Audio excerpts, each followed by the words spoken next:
by themselves for an hour. We're going upstairs. What?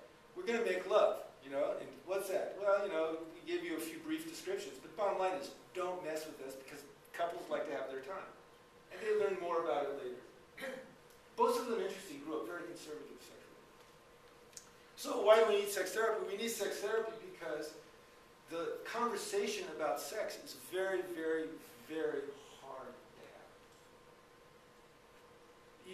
Have anybody ever read one of the Tantra books or the sex health books or relationship books? Anybody? Yeah. Come on. Has anybody not read one? Okay, there you go. Okay, there's two people. I'm not sure what you're talking about. Anyway, in all those books, what they do is they give recipes for having better relationship and having better sex. Oh, no. Now, the problem with that, with all those books, is that it presupposes a couple is having a conversation, an ongoing conversation about sex, and can tolerate the distress and shame that shows up during that conversation. Most American couples cannot do this. It only takes a few embarrassing episodes for an American couple to begin to not talk about the area where it was embarrassing. I'll give you an example. Everybody say the word nose. Nose. Nose. Okay. Nose. Nose. Nose. Okay. Now everybody say the word penis. Penis. Let's try it again. Penis. Penis. Okay, now how does it feel different saying nose and penis? What's the difference? I mean, they're different, right? There's a different emotional charge. Well, let's use a euphemism. Schnoz. Everybody say schnoz. Schnoz. Schnoz. Pretty easy to say schnoz, isn't it? Schnoz. Okay? Now everybody say pussy. Pussy. Let's try it again. So let's have a little more feeling. Pussy. Pussy. Pussy. Okay? And you notice the laughter? When I wrote the Gift of Shame, I got very interested in humor. What causes it? So there's several theories about humor, which I won't go into, but one of the theories of humor, which I think is true, is when there's a dramatic shift in emotional energy, human beings laugh. They also laugh when they're stimulated in a certain kind of way, just like rats do when they're tickled. But they also laugh when there's a shift in energy. There's a shift in energy. Because we're not supposed to say pussy around other people. Particularly people we don't know.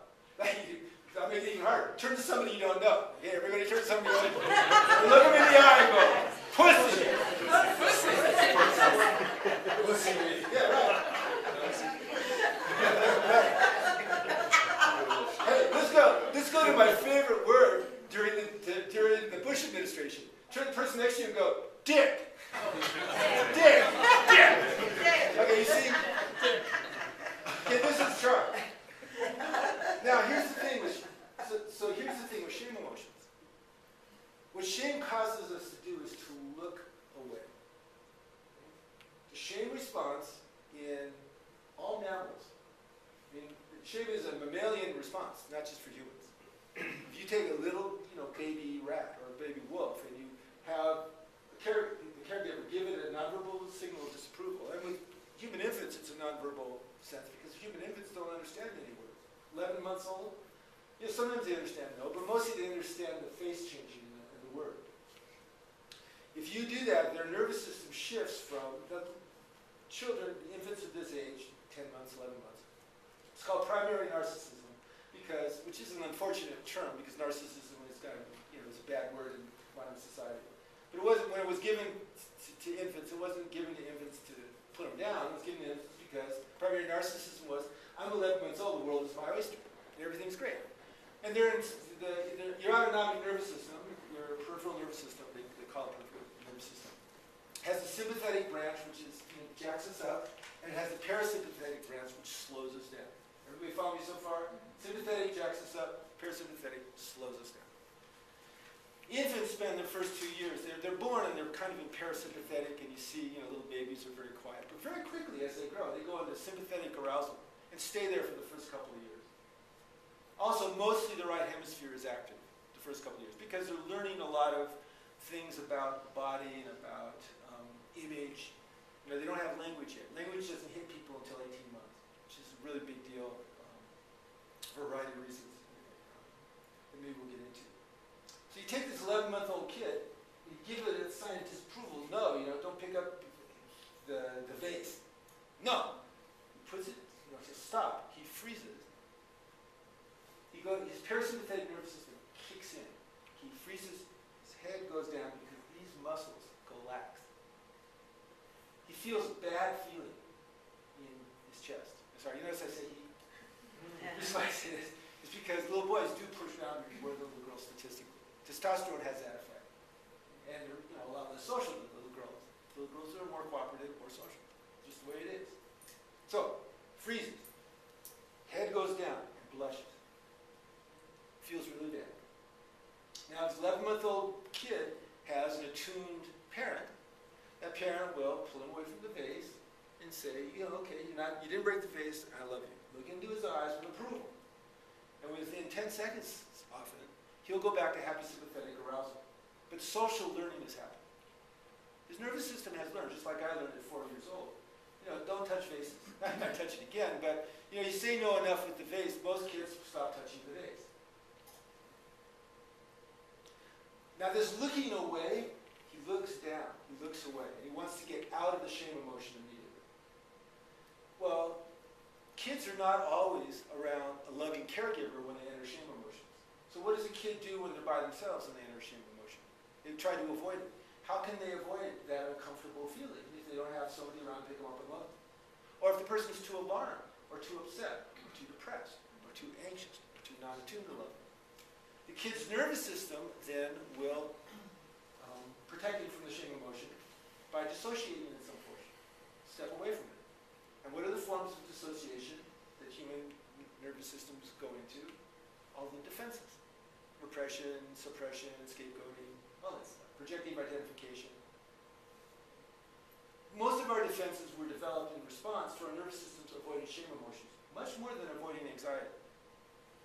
If we're anxious about the disapproval of the shame emotions. Now the reason why this hasn't been noticed, when I noticed this, I went, well, why hasn't anybody else noticed it? People have been writing about defenses for 100 years now. And they've all said they're in response to anxiety. Obviously they're not in response to anxiety, they're in response to shame emotions. Because people look away from shame emotions. They don't want to think about it. Shame is considered, a toxic emotion. In fact, there's a book, I won't cut it great, because I had trouble reading it. Toxic Shame. There was another one. It's all the shame books. That's why I said The Gift of Shame. Because all the other books are The Curse of Shame. Shame, the cosmic shit pile. Shame, whatever. Shame, the biggest curse of my life. Well, shame causes us to look away. And we don't want to look at ourselves looking away. This is why the physiology and anatomy of women's genitalia wasn't fully discovered until 1993, 1994. Let me see, we've been doing dissections for how many hundreds of years? 400 years? I'll let you know, the male genitalia, everybody knew really pretty much what was going on down there. Excuse me? I'm sorry. Because learning about female genitalia didn't get funding. Kinsey got in a lot of trouble studying sexual response. Masters and Johnson, they had to become really cold scientists when they discovered it, when they studied it. So mostly what they looked at was orgasm and masturbation. They couldn't expand it into the fuzzy, love, affection, and so on area too much. Or the scientific community, already somewhat alarmed by Masters and Johnson, would have really given them the axe. In fact, Masters and Johnson basically invented the idea of sex therapy because, and were able to do it, because they align themselves with the behaviorists and with the physiologists. They stayed really, very much away from the psychotherapists, and completely away from the humanistic psychotherapists, which didn't have any credibility back in the 60s and 70s. If any of you were there, there were some hilarious things that went on. And so they developed what they call